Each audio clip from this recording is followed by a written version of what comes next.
भारत और कनाडा इससे पहले कि अपने व्यापार मिशन को कोई आकार दे पाते, एक घटना ने भारत कनाडा के राजनयिक रिश्तों की कड़वाहट को अपनी पराकाष्ठा पर ले जाकर खड़ा कर दिया। कनाडा से हमारे तनाव वैसे तो 38 वर्ष पुराने हैं, जब कनाडा के टोरंटो से एक जहाज उड़ता है और समुद्र में विस्फोट के कारण वो गिर जाता है, जिसमें 329 यात्री मारे जाते हैं। ये कड़वाहट तब भी संतुलन की अवस्था में बनी रही, तब से प्रयास जारी रहे, लेकिन कुछ अन्य ऐसे कारण थे जिसकी वजह से हाल ही में एक ऐसी घटना हुई जब दोनों देशों ने अपने अपने डेलीगेट्स को दोनों देशों से हटने को मजबूर कर दिया, और ये दोनों देशों के संबंधों की पराकाष्ठा को दर्शाता है। नमस्कार, मेरा नाम है अमिताभ और दृष्टि आईएएस की इन डेप्थ श्रृंखला में आपका स्वागत है। आज का हमारा संदर्भ इसी विषय पर केंद्रित है। हमारा शीर्षक है भारत कनाडा संबंध में क्यों आई दरार। तो आइए हम इस चर्चा को शुरू करते हैं। सबसे पहले देखते हैं कि आज की चर्चा किन बिंदुओं पर केंद्रित होगी। सबसे पहले हम देखेंगे कि खबर क्या है, फिर देखेंगे ये चर्चा में क्यों है, फिर देखेंगे भारत कनाडा संबंध के विषय में थोड़ा सा अवलोकन करेंगे कि ऐतिहासिक नजर सरसरी निगाह से डालेंगे, फिर देखेंगे इस संबंध के बीच में वो कौन सी ऐसी चुनौतियां हैं जो इस संबंध की कड़वाहट को इस स्तर तक बढ़ाने में सहयोग कर रही हैं। फिर देखेंगे आगे की राह क्या है, अगर चुनौतियां हैं तो उसका समाधान भी है, आगे की राह पर विचार करेंगे, और अंत में होगा एक अभ्यास प्रश्न परिपाटी के अनुरूप, ये देखने के लिए कि आपने संदर्भ को कितने ठीक ढंग से समझा है। साथ ही साथ ये बताते चले कि सामान्य अध्ययन प्रश्न पत्र 2 के अंतर्गत यह संदर्भ आपके लिए महत्वपूर्ण है।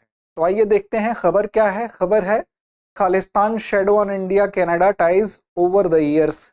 इस खबर के आलोक में आज की चर्चा ये केंद्रित है हमारी। तो देखते हैं ये चर्चा में क्यों है। हाल ही में दो तस्वीर आप देख रहे हैं सामने। ये दोनों तस्वीरों में जो व्यक्ति आपको दिखाई दे रहे हैं इस संदर्भ से जुड़े हुए हैं। क्यों जुड़े हुए हैं तो वो आपको बताते हैं। 18 जून को एक घटना घटित होती है British Columbia. British Columbia Canada का एक प्रांत है, वहां पे ये घटना घटित होती है, वहां के सूरी नामक एक स्थान पर, जहां पर एक गुरुद्वारा होता है, गुरु नानक सिंह गुरुद्वारा। उसी के सामने एक व्यक्ति की हत्या कर दी जाती है, गैंगवार होता है, जिसमें हरदीप सिंह निज्जर की हत्या की जाती है, जो कि यह व्यक्ति हैं जो तस्वीर में आपको दिखाई दे रहे हैं। इनकी हत्या जब होती है तो ऊपर जो तस्वीर में व्यक्ति दिखाई दे रहे हैं कनाडा के प्रधानमंत्री हैं, और ये जस्टिन ट्रूडियो जो हैं ये वहां के प्रधानमंत्री हैं। इन्होंने जब पार्लियामेंट में संबोधित कर रहे थे उस वक्त इस हत्या के लिए प्रत्यक्ष तौर पर सीधे सीधे भारत को जिम्मेदार बताया, और ये बात उन्होंने सार्वजनिक रूप से कही, इसलिए ये मुद्दा काफी चर्चा में है। अमूमन ऐसे आरोप प्रत्यारोप भारत और पाकिस्तान, जो कि पारंपरिक शत्रु रहे हैं, वहां तक तो ठीक है, देखने को मिलती थी ये घटना, लेकिन कनाडा जैसे G7 का जो कि एक राष्ट्र है उसके द्वारा सार्वजनिक रूप से उसके प्रधानमंत्री द्वारा यह वक्तव्य जारी करना इस मुद्दे को सुर्खियों में लाता है। साथ ही भारत के सीनियर डिप्लोमेट को इन्होंने अपने यहां से बाहर निकाला। हालांकि प्रतिक्रिया इधर से भी हुई, यहां से भी सीनियर डिप्लोमेट उनके जो थे उनको भी बाहर निकाला गया, और एक तरह से हम कह सकते हैं कि इन दोनों राष्ट्रों के संबंध अपने निम्नतम स्तर पर चले गए, क्योंकि दोनों राष्ट्र जब एक दूसरे को डेलीगेट्स अपने राजनयिक को बाहर निकालते हैं तो यह सबसे खराब स्थिति मानी जाती है। हालांकि इस व्यक्ति को जो तस्वीर में नीचे दिखाई दे रहा है भारतवर्ष द्वारा पूर्व में ही आतंकवादी घोषित किया जा चुका था। अब प्रश्न यह उठता है कि जिस व्यक्ति को भारत ने आतंकवादी घोषित किया उस व्यक्ति को कनाडा में नागरिकता कैसे मिली। हालांकि इस पर हम विचार बाद में करेंगे।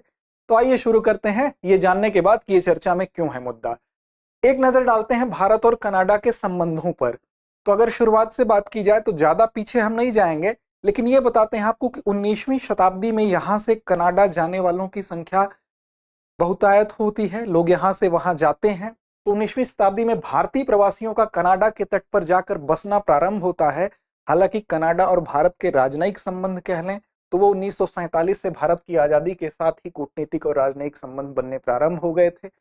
1951 में कनाडा ने कोलंबो प्लान के तहत भारत की काफी सहायता की थी, तो यहां तक हम कह सकते हैं कि सब कुछ ठीक ठाक चल रहा था। 1960 का दशक जब आता है तो कनाडा द्वारा इसी योजना के तहत भारत को मदद फिर से की जाती है। कुंडा पनबिजली परियोजना का समर्थन किया जाता है कनाडा द्वारा, ये भी एक पॉजिटिव संकेत है। लेकिन ये वो दौर था कि जिस समय भारत में एक विशेष क्षेत्र की मांग चल रही थी जिसका नाम है खालिस्तान।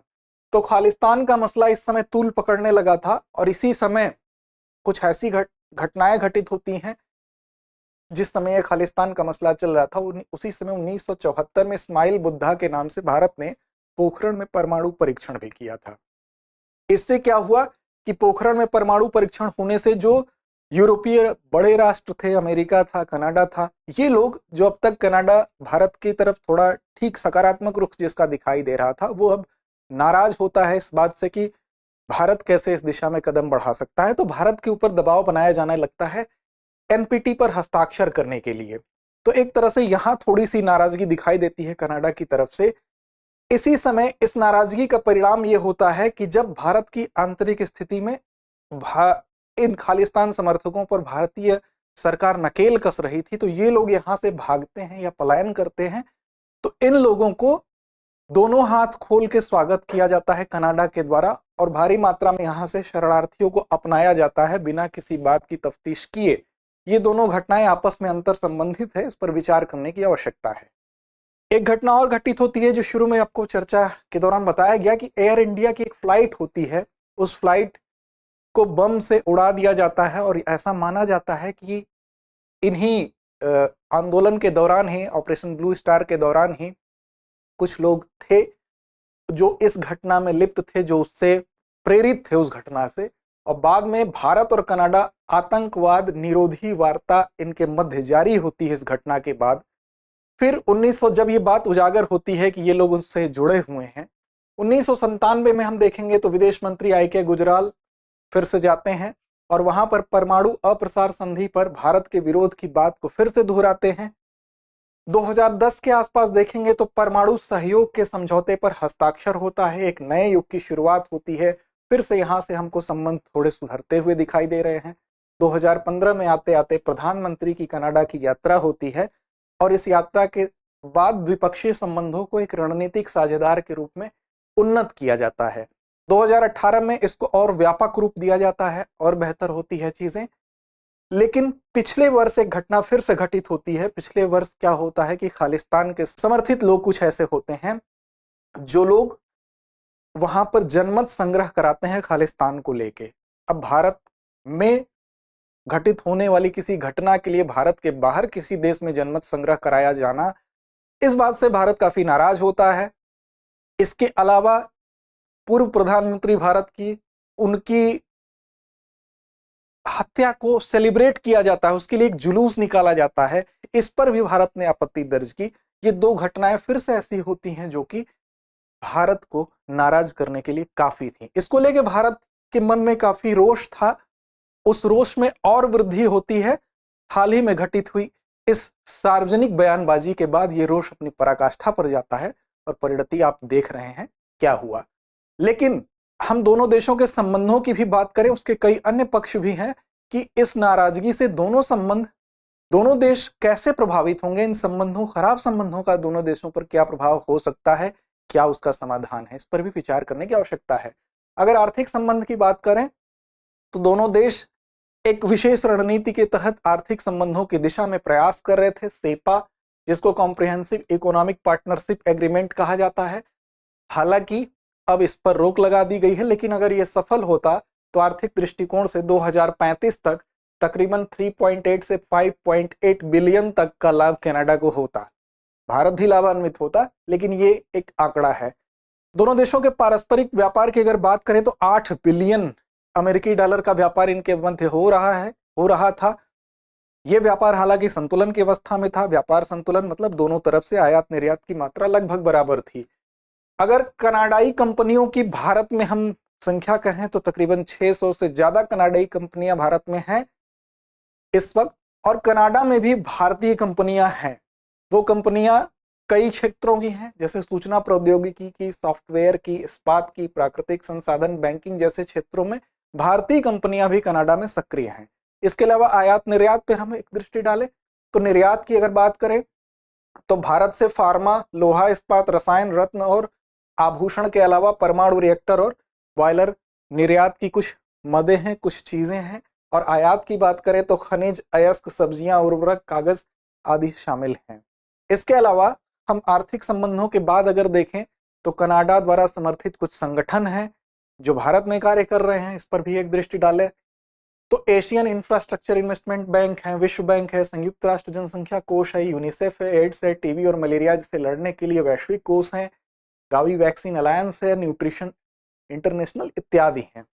परमाणु सहयोग पर भी एक दृष्टिकोण हम देखें तो कनाडा के साथ परमाणु सहयोग समझौते पर 2010 में हस्ताक्षर किए गए थे और यह 2013 में लागू हो गया था। 2015 में परमाणु ऊर्जा विभाग ने 2015 से 20 में भारत को यूरेनियम अयस्क, यूरेनियम कनाडा में काफी मात्रा में पाया जाता है, तो यूरेनियम अयस्क सांद्रण की आपूर्ति के लिए एक समझौता भी किया गया, उस पर हस्ताक्षर किया गया था। तो इस दृष्टिकोण से हम देखें तो ये दोनों एक दूसरे से प्रभावित हो रहे हैं। साथ ही अगर उच्च शिक्षा पर नजर डाली जाए तो उच्च शिक्षा एक ऐसा सेक्टर है जिसमें कनाडा में भारतीय विद्यार्थियों की संख्या सर्वाधिक है। कनाडा में रहने वाले विश्व के सारे देश के विद्यार्थियों के लिहाज से अगर देखा जाए तो सर्वाधिक भारतीय विद्यार्थी वहां हैं उच्च शिक्षा में। तकरीबन ये आंकड़ा आप देख सकते हैं, यहाँ पर 3,19,000 के आसपास भारतीय छात्र बताए जा रहे हैं। हम एक्यूरेट इस आंकड़े को न भी माने तो हम ये कह सकते हैं कि लगभग 3 लाख भारतीय विद्यार्थी वहां हैं। साथ ही आतंकवाद के मुद्दे पे ये दोनों एक थे। वहां के राष्ट्रीय सुरक्षा सलाहकार और भारत के दोनों ने मिलकर इस पर भी एकमत जाहिर किया था और ये तय किया था कि हिंसक उग्रवाद का मुकाबला हम लोग मिलकर करेंगे, इसके लिए रूपरेखा बनाई जाएगी। साथ ही इसके लिए एक संयुक्त कार्य समूह की स्थापना 1997 में भी की गई थी। भारत और कनाडा भविष्य में सहयोग की संभावना तलाशने के लिए दोनों पक्ष के विशेषज्ञ जो होंगे, वहां के सरकारी अधिकारी और व्यापारिक नेताओं को शामिल करने के लिए एक ट्रैक बनाया गया जिसको 1.5 संवाद कहा गया। इसके माध्यम से ये दोनों ही क्षेत्र के विशेषज्ञ, सरकारी अधिकारी और व्यापारिक नेता संवाद स्थापित करेंगे एक दूसरे देशों से। अगर हम आगे देखें ऊर्जा के क्षेत्र में तो कनाडा में यूरेनियम भारी मात्रा में पाया जाता है, ऊर्जा का स्रोत है, उससे भारत लाभान्वित हो सकता है, तो ये इस दिशा में भी संबंध है। विज्ञान प्रौद्योगिकी की अगर बात करें, इसरो, हमारी स्पेस एजेंसी और कनाडाई अंतरिक्ष एजेंसी CSA, ये दोनों के बीच में समझौता ज्ञापन पर हस्ताक्षर हुआ। कई बार एक दूसरे से ये लाभान्वित हुए। अगर हम देखें तो इसरो की वाणिज्यिक शाखा एंट्रिक्स ने कनाडा से कई नैनो उपग्रह लॉन्च किए हैं। साथ ही 2018 में हम देखें तो 100वें सैटेलाइट PSLV में भारतीय अंतरिक्ष केंद्र श्रीहरिकोटा से कनाडाई पहला LEO उपग्रह भी भेजा गया। तो ये कुछ बहुपक्षीय हमको आपस में सहयोग और संबंध दिखाई दे रहे हैं। साथ ही अगर हम नजर डालें तो कनाडा दुनिया के सबसे बड़े भारतीय प्रवासियों में से एक है। मतलब भारतीय प्रवासियों की संख्या वहां अत्यधिक है, तकरीबन 2 बिलियन के आसपास। 1.8 बिलियन एक पुराना आंकड़ा है, लेकिन 2 बिलियन हम कह सकते हैं। और भारत और कनाडा के बीच का सहयोग और संबंध हमको दिखाई दिया कोविड-19 की आपदा के समय भी। उस समय भारत से हम देखेंगे यहाँ पर HCQ अर्थात हाइड्रोक्सीक्लोरोक्वीन को कनाडा में अगर हम देखें तो इसकी बड़ी मात्रा, तकरीबन 5 मिलियन गोलियां वहां पर, गोलियों की एक खेप भेजी गई थी, जो एक बड़ा सहयोगात्मक रवैया दिखाता है। साथ ही भारत कनाडाई दालों का, कनाडा में दाल का उत्पादन है, उसका सबसे बड़ा बाजार हम कह लें तो भारत था। वहां की दाल को बड़ी मात्रा में यहाँ पर खपाया जाता था, बड़ी मात्रा में आयात किया जाता था, लेकिन भारत ने 2018 में कनाडाई दालों पर 50% जब शुल्क लगा दिया, आयात शुल्क लगा दिया, तो इससे कनाडा काफी नाराज हुआ। तो ये कुछ ऐसी कंडीशन थी जो दोनों के पारस्परिक संबंधों को दर्शाती है। अब बात आती है चुनौतियों की। चुनौतियां क्या हैं? तो सबसे बड़ी चुनौती फिलहाल जो हमको देखने को मिल रही है वो यही है कि जिस व्यक्ति की हत्या होती है, ऐसे व्यक्ति को कनाडा की नागरिकता कैसे मिल गई। इसका मतलब यह है कि भारत विरोधी गतिविधियों में संलिप्त रहने वाले किसी भी व्यक्ति को प्रश्रय देने वाला कोई भी राष्ट्र भारत के लिए चुनौती ही होगा। चुनौतियों की बात करें तो खालिस्तान मसला देखते हैं। तो खालिस्तान आंदोलन क्या है, सबसे पहले एक बार इसको देखते हैं। खालिस्तान आंदोलन वर्तमान पंजाब में, जो भारत और पाकिस्तान दोनों में स्थित है, एक अलग संप्रभु सिख राज्य के लिए लड़ाई थी। आप देख सकते हैं कि पाकिस्तान का भी ये एरिया और भारत का भी ये एरिया, जिसमें कि हिमाचल प्रदेश, यहाँ पर आप देख सकते हैं भारत का ये एरिया, हरियाणा और पंजाब, और पाकिस्तान का ये एरिया, इन दोनों को मिला के एक क्षेत्र की मांग की जा रही थी सिखों के द्वारा उस समय। और ये कहा जा रहा था कि ये खालिस्तान है, इसको हमें यहाँ पर स्वायत्तता चाहिए, स्वतंत्रता चाहिए। बाद में क्या हुआ कि ऑपरेशन ब्लू स्टार चलाया गया और ऑपरेशन ब्लैक थंडर चलाया गया। इसके बाद भारत में इस आंदोलन को दबाया गया। हालांकि सिख आबादी विशेष रूप से कनाडा, ब्रिटेन और ऑस्ट्रेलिया जैसे देशों में प्रवासियों के रूप में चली गई और वहां पर बाहर से, भारत में तो यह गतिविधि फिर नहीं हो सकी, लेकिन बाहर से कहीं ना कहीं ये संचालित होता रहा अलग अलग रूप में। शुरुआत की अगर बात करें तो जब भारत स्वतंत्र होता है, स्वतंत्रता के बाद ही भारत में जो पंजाब का क्षेत्र था वहां ये कहा गया कि हमें एक अलग राज्य के रूप में, एक धर्म के आधार पर अलग राज्य के रूप में वो वहां पे मांग की जा रही थी। लेकिन भारतवर्ष में धार्मिक आधार पर यह विभाजन स्वीकार नहीं किया गया। फिर बाद में हम देखते हैं कि भाषाई आधार पर जब गठन होता है तो फिर से यह मांग होती है। तो बाद में आगे चलकर 1966 में भाषा के आधार पर पंजाब राज्य बना दिया गया पंजाबी बोलने वालों के लिए, और उसी के साथ हिमाचल और हरियाणा भी हिंदी भाषी लोगों के लिए बनाया गया। इस प्रकार हम देखेंगे कि पंजाब में फिर से 1971 के समय अकाली दल जब गठन होता है अकाली दल का, तो आनंदपुर साहिब में ये लोग जाते हैं। ये वही जगह है जहां पर खालसा दल या खालसा पंथ स्थापित हुआ। उस जगह पर फिर से जाते हैं और खालसा पंथ के स्थान अर्थात आनंदपुर साहिब पर फिर से स्वायत्तता की मांग जोर पकड़ने लगती है। तो इससे जुड़े कुछ ऐसे लोग भी हैं जो अब बाहर के देशों में रह के इस विचारधारा के लिए काम करते हैं। तो ऐसे लोगों को समर्थन देने वाली शक्तियों से भारत को चुनौती है, भारत को उससे निपटना है। ये भारत के लिए एक समस्या है। अब क्या समाधान हो सकता है, आगे की क्या राह हो सकती है, अगर उस पर देखें तो इसका एक यही तरीका है कि जितने भी ऐसे विवाद हैं उन विवादों का समाधान किया जाए, उनके लिए एक रोड मैप बनाया जाए, उन मुद्दों पर पारदर्शिता के साथ बातचीत हो। पॉइंट के अंदर देखें तो भारत और कनाडा को अपने संबंधों के लिए लंबे समय से चले आ रहे गतिरोध को दूर करने के लिए विवादास्पद मुद्दों का तार्किक समाधान खोजना होगा। साथ ही सहयोग का एक नया ढांचा विकसित करना होगा। इसके लिए आवश्यकता है व्यवहारिकता पर आधारित कोई भी कार्य किया जाए, राजनीति से प्रेरित होकर न किया जाए। ये न हो कि फला देश की राजनीति के अपने घरेलू राजनीति के लिए हम अपने अंतर्राष्ट्रीय संबंधों को प्रभावित करें। साथ ही व्यापार जैसे पारस्परिक रूप से लाभप्रद क्षेत्रों पर जोर दिया जाए। ये जाहिर सी बात है, जो अमूमन न्यूज के माध्यम से हमें सुनने में आ रही है कि वहां पे जस्टिन ट्रूडो की जो आंतरिक स्थिति है, सरकार की उनकी जो स्थिति, वो बहुत मजबूत नहीं है। कहीं ना कहीं आंतरिक राजनीति भी इन चीजों को प्रभावित करती है। तो इन चीजों से बचने की आवश्यकता है, तभी कोई भी राष्ट्र, कोई भी देश प्रगति कर सकता है। फिलहाल आज का संदर्भ उम्मीद करते हैं आपको समझ में आया होगा। आइए चलते हैं अपने अगले सेशन अर्थात अभ्यास प्रश्न की तरफ। निम्न में से कौन सा कथन सत्य है? भारत कनाडा कूटनीतिक संबंधों की नींव 1951 में कोलंबो प्लान के तहत पड़ी।